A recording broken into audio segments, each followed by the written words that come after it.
I am very pleased this evening to be here with our dear friend and supporter, Julie McDaniel, who started working with us, well, actually before the anti-bullying task force, but she has been an integral part of getting that moving and doing the part of that is community-based and gathering some data for us upon which we can then build and move forward. She's been a fabulous resource for us and for our administrators and our teachers. And we wanted to have her here today to share with you some of what she shared with teachers at opening day as we have embarked on this social and emotional learning journey that we started at the end of this year and have moved into this year. So Julie's going to share with you that part of the presentation, and then I'm going to just keep going with some of the things we've implemented for this year and moving forward. So welcome, Julie. Thank you so much for having me tonight. I did an abridged version of the 2-hour presentation for the elementary teachers and then for the secondary teachers. This one is a very abridged version, but I wanted to at least give you a taste of what I had gone through with the teachers on opening day.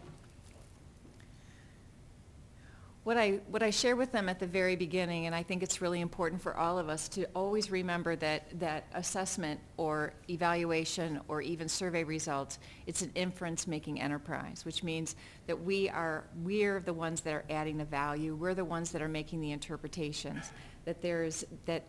And what I actually went through with them was the Oakland County Climate Survey, and I used student results and staff results to talk about where students were and then in relationship to where staff was as far as the culture and climate of Waterford. And so before I showed them, I really want people to understand that we are the ones making the inferences.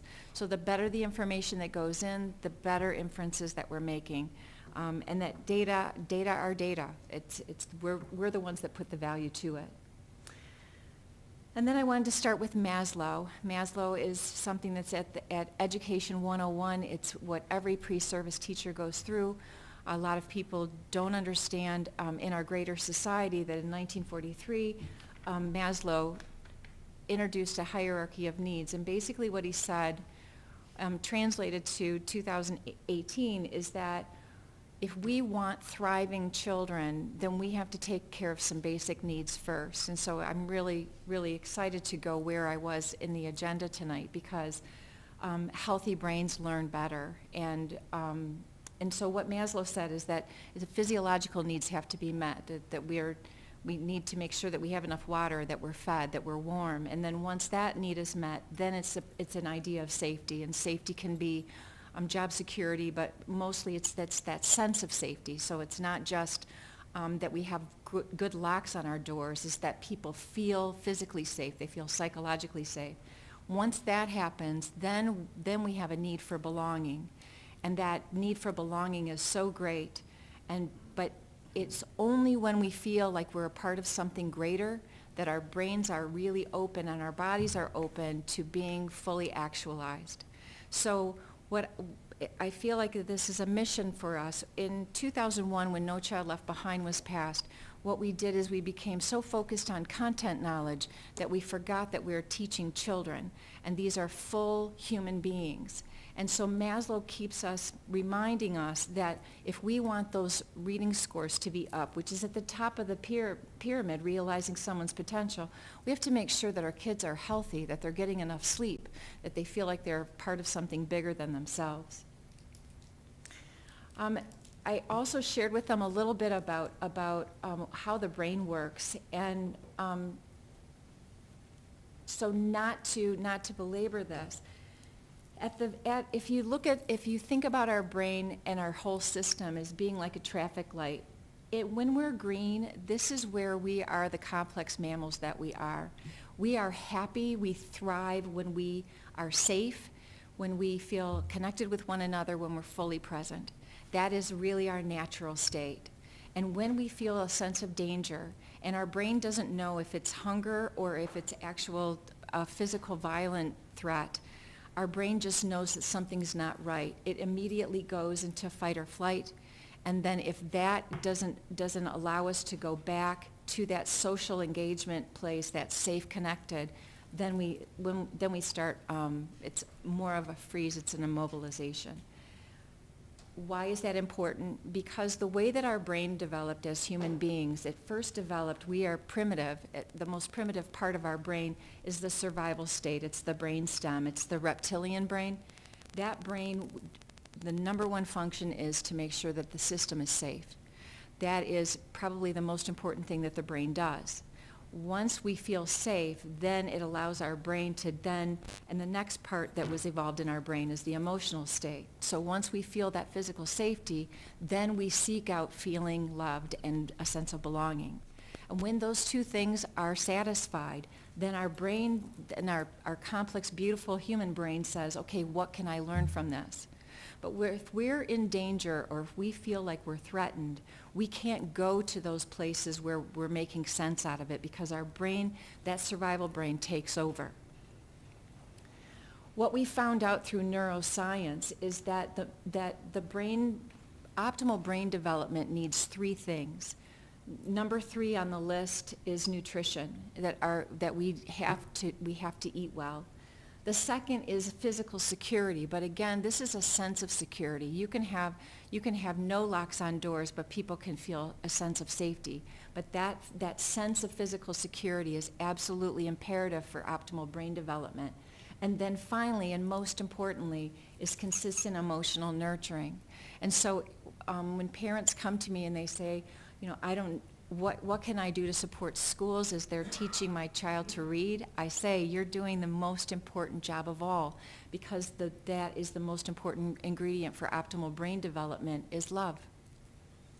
So the coolest thing about this neuroscience is that it's evolving to support Maslow's hierarchy of needs, that it really is now what we understand about the brain is that we have to have basic needs met if we're going to have active, potentially strong readers. We need to make sure that they're fed, that they're getting adequate sleep, that they feel safe, that they're loved, and then we can start talking about opening up their brain to learning. So given all of that, then I started sharing what students had said in their survey. And this is what students said. They said, I feel safe at school. What I did with this data is I simplified it so that it was elementary, middle, and high school instead of individual grades. This survey was taken by several thousand of your students, 4th through 12th grade. What I did is I separated out elementary, middle, and high, then showed Waterford overall, and then the county results. There was a statistically significant difference between the elementary, middle, and high school.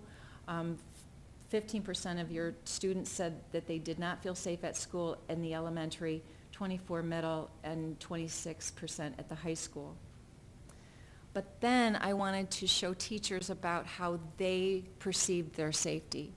Teachers also significantly different depending on where they were and I only separated them out between elementary and secondary, is that 20% of the elementary teachers reported not feeling physically safe at school, 13% secondary, 17% in Waterford overall. Psychologically safe, 25% of the elementary teachers said that they did not, and then so on. What I continue to do is to go back to that idea that when we're looking at results like this, it's an inference-making enterprise. And when we're looking at results like this, the most important thing that we do is ask questions. So what I do know is that the psychologically safe, that also came after the active shooter training. There was park lawn in February. It was May, and you know what teaching is like in May. I mean, it's rough.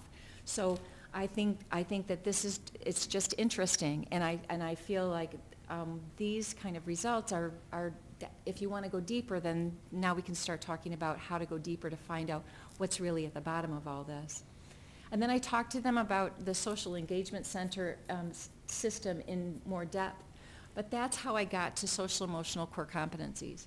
Oh, just to let you know, I started out as an English teacher at Brighton High School. I left there to do a PhD at the University of Michigan. And my PhD is in educational policy making. And then I served as an assessment consultant at Oakland Schools for 10 years. And since for 8 years now, I am a student safety and well-being consultant there. My areas of focus are bullying prevention, trauma and loss intervention, and restorative practices.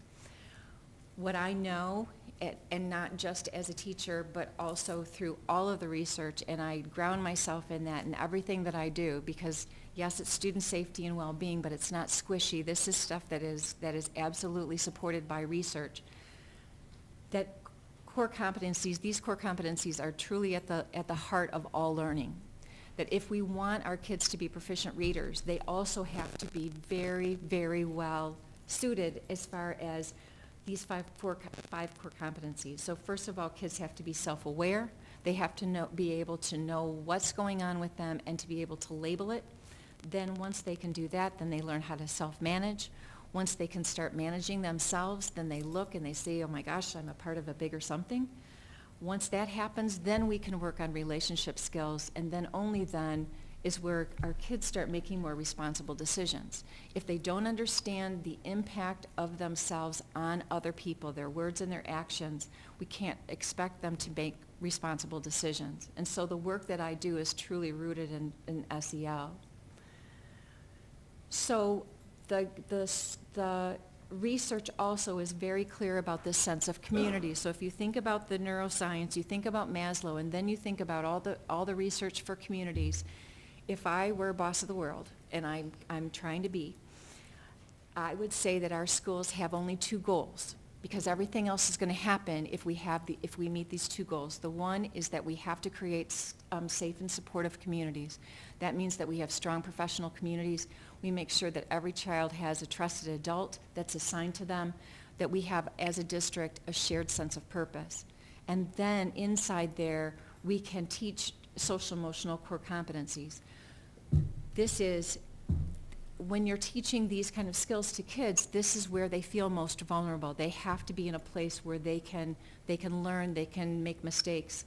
And so these two goals, this is what's going to ensure readers that thrive. So then I shared a couple of other things. This is students said, there are students at my school that care about me. That's pretty high. I mean, when you consider at the right hand is the county, this is all very consistent across. There is a statistical difference between elementary, middle, and high school.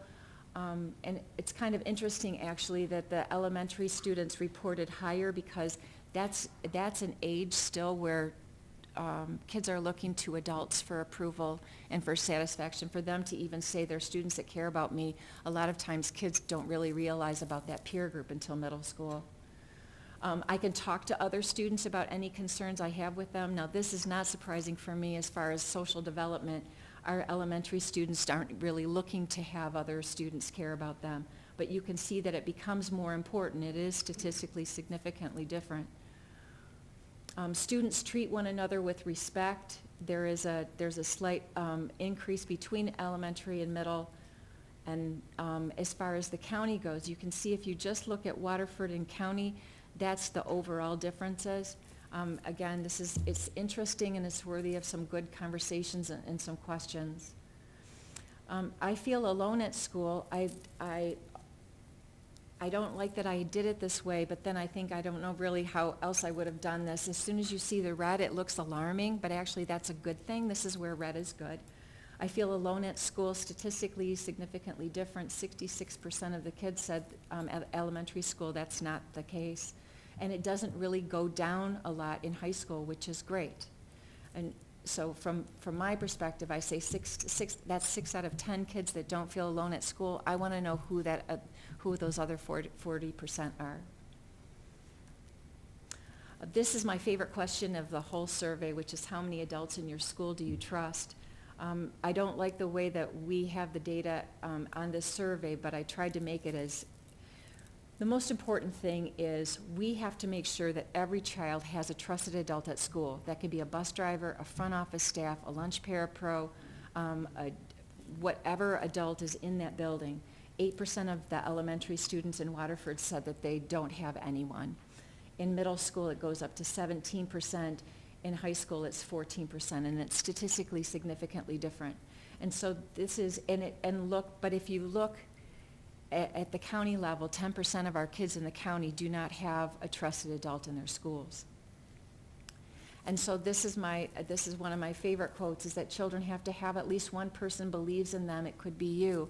And it's not just the parent, it's a trusted adult, unrelated, in the school in some way. And so once we went through and a lot more of this, I showed them what they had expressed for their needs for staff development. And these were the top 4. And then at the end, I had them re-rank those to see, after the 2 hours that I spent with them, did they want to put something more than others? So they re-ranked the top 2, and then they put in some things that maybe that weren't asked on the survey, but they wanted to know more about. And then I talked a lot about self-care at the end, because this job is filled with people who are experiencing secondary traumatic stress. It is now being diagnosed in teaching. It used to be with people that were first responders. Our teachers are on the front line, and the self-care that they need is imperative, because in order for them to be there for students, they have to take care of themselves. We have to help them do that. We have to take care of one another. And then there was 2 hours. Questions for Julie? On the one slide in the beginning, the students felt more safe in the school than the staff did. Did I kind of see that right? Yeah, well, that's what the survey suggests. So I think that's really good language, right? So if it looks like that, then let's talk about why that might be. So it was the time of year. And it was the first time that that their school district had taken a survey. And every time we document something for the first time, it looks so much worse than what we think it's going to. So I do think that it's an important thing for us to look at, though. I mean, and this is not just a Waterford thing. This is a field where people are leaving in droves, where the pre-education programs, Michigan State University, Eastern used to be a national producer of teachers. It's gone down 65% now. So the idea that teachers in general across the United States do not feel safe, I think that's pretty safe to say. And you have some way of addressing it or talking about it to work it out I mean, it's, with all the securities we have in the building, again, I feel less safe in them because it's locked down. Right. You walk into that atmosphere, and you do get that's what the sense that I get, but it is a new world. And again, we are losing teachers because of this new world. But it's something that we understand, and you have ways of addressing. We're actually collecting data for the first time at Oakland schools. Every person that comes into a workshop like mine that deals with social emotional learning, we are giving teachers 3 questions. How emotionally safe do you feel in your school? It's really broad data. What we're going to do with that is then take it to our leadership to say, there are several thousand teachers, this is what they've seen, and so we are trying to address that. I'm on a task force at Oakland schools where this is our #1 priority, keeping our teachers happy and healthy. Okay, thank you. Yes. You might have said it, maybe I missed it, forgive me if I did, but was this done for all kids in Waterford, or particular schools, or Yes. everybody across the board? It was, and when I presented the data, I took out your centers, I took out Children's Village. I wanted to make it as, I know that when people start seeing their survey, they want to see themselves, and I wanted to make sure that I could answer those questions. I took out, except for the bulk of the elementary schools, the middle schools and the high school. It was 4th through 12th grade, correct? And 4th, and it was only your 4th and 5th graders too, and that's important.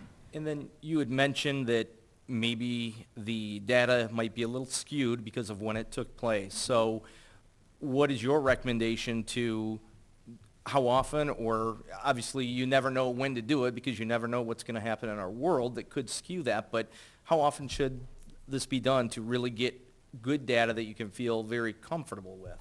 Well, we are going to, we're deploying that survey again, and we're going to do it in a few months, and we're hoping that then you wouldn't mind if we went ahead and, I know about survey fatigue, but if you could all be a part of that, then I think that that would help our data.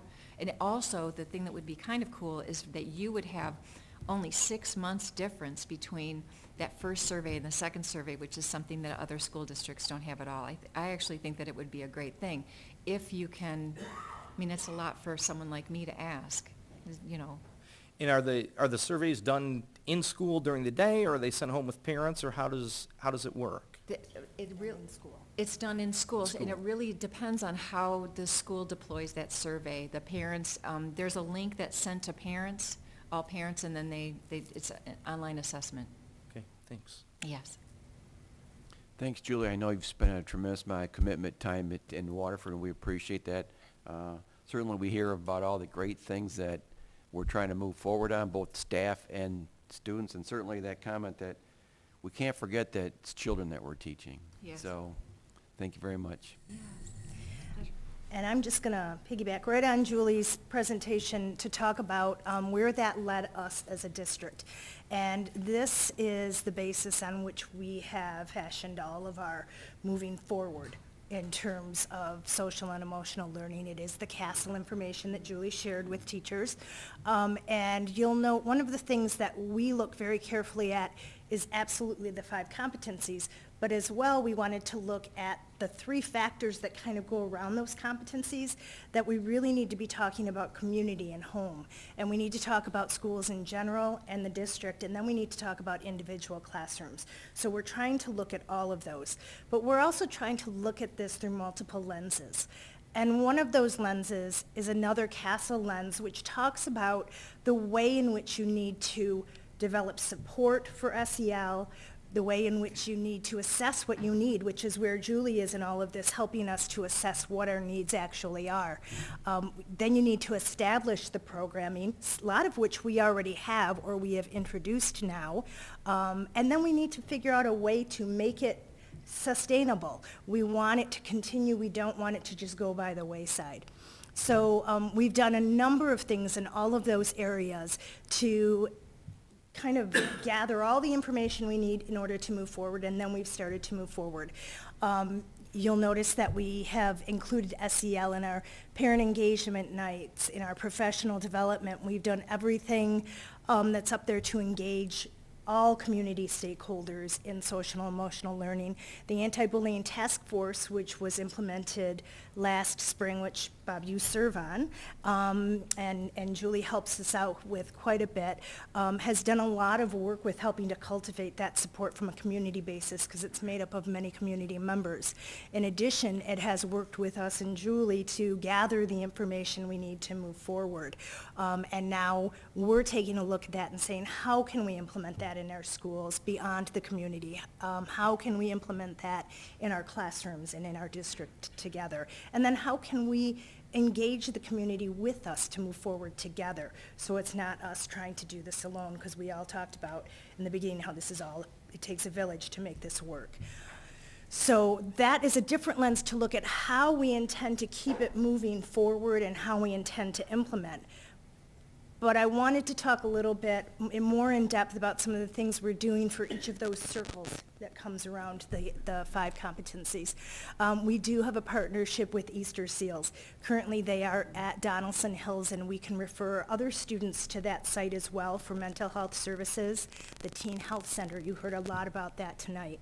Community Mental Health is partnered with us in many areas. We often send students to receive services through them.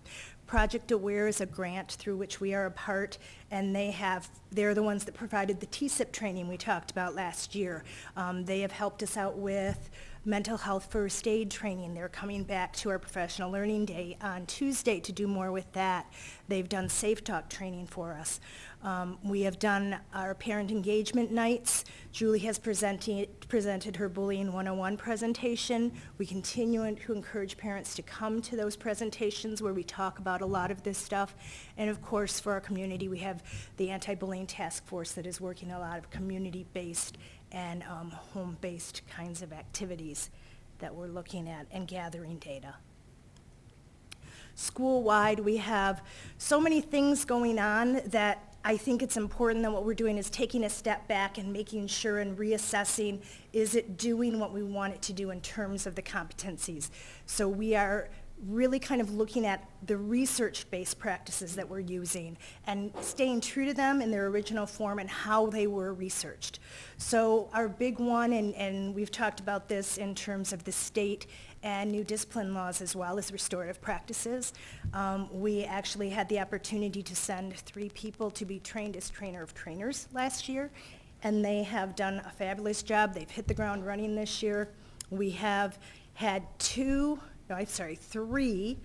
initial 2-day trainings already for staff members, including teachers, parapros, just a mix, social workers, psychologists, administrators, a large mix of people. We're going to have another day 1 and 2 training, and then we're going to start with days 3 and 4.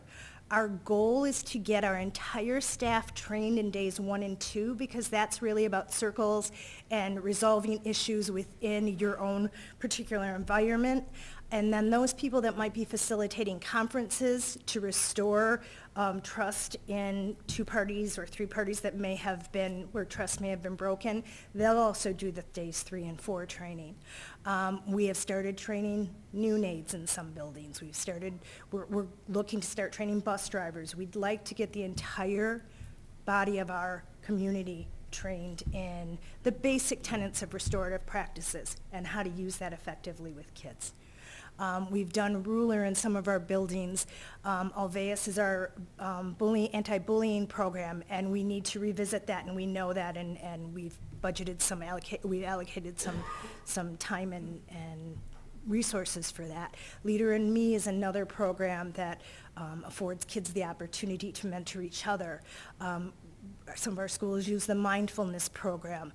In our secondaries, we have the LINK program. We have mentoring going on.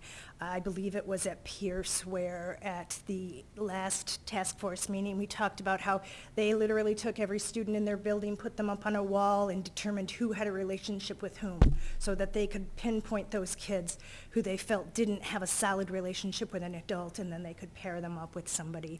PBIS is something we're doing in all of our buildings. We use the zones of regulation at the elementary school. It really helps with student self-awareness and understanding how they're feeling and how that's impacting those around them. The TSIP training we did last year for 40 of our staff members, and we're implementing that for tragedies and emergencies that occur.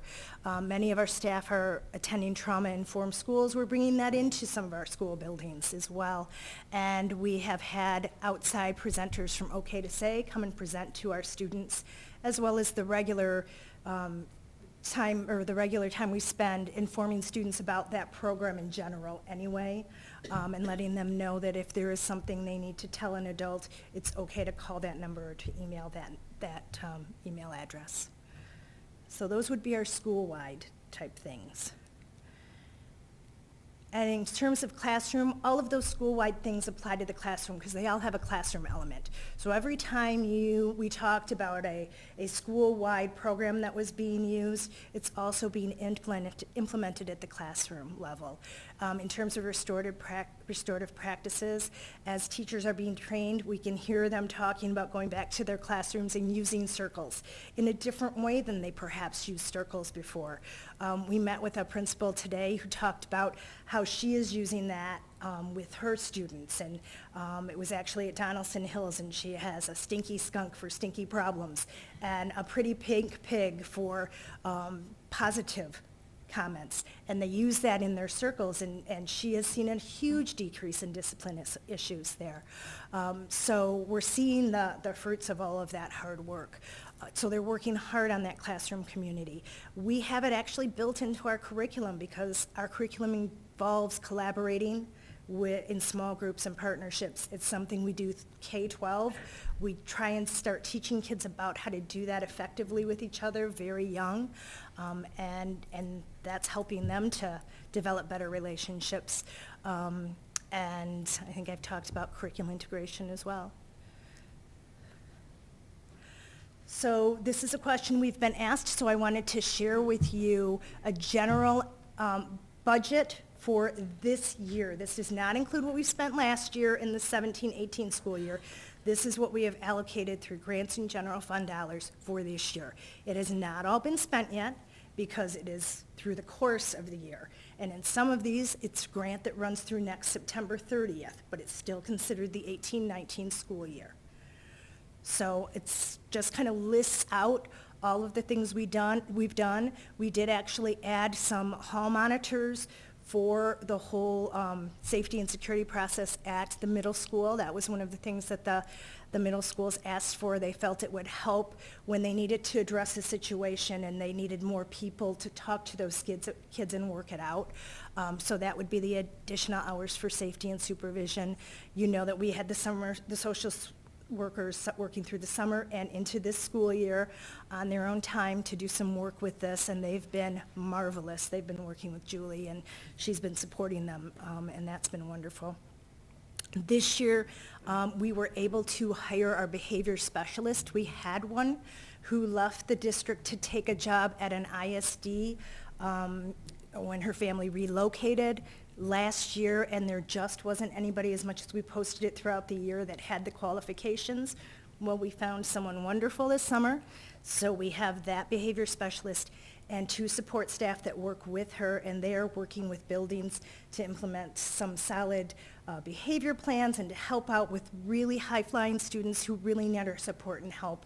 And they work in small groups with the small groups of students, or they work one-on-one with students and families to help them kind of get kids back on track where we need to be. Alveus materials, we realized that we need to reinvest some money in those. We have the people trained, they know what to do, but over the years we've kind of lost track of some of that stuff, and we need to revisit it and reamp it up a little bit. And then SEL training, I've talked about how we were bringing in trauma-informed instruction into some buildings. We have a group coming in on PD Day to work on mindfulness, and we've sent people out to individual conferences at Oakland schools. So that all goes into that. And a bulk of it is going to restorative practices, which is really the basis of moving forward with an entire district initiative that will change the culture and is very research-based and will help us move forward in a community that can support moving forward academically. And I didn't put in a question slide because I knew you guys would just ask me questions if you had it. Questions for Lisa?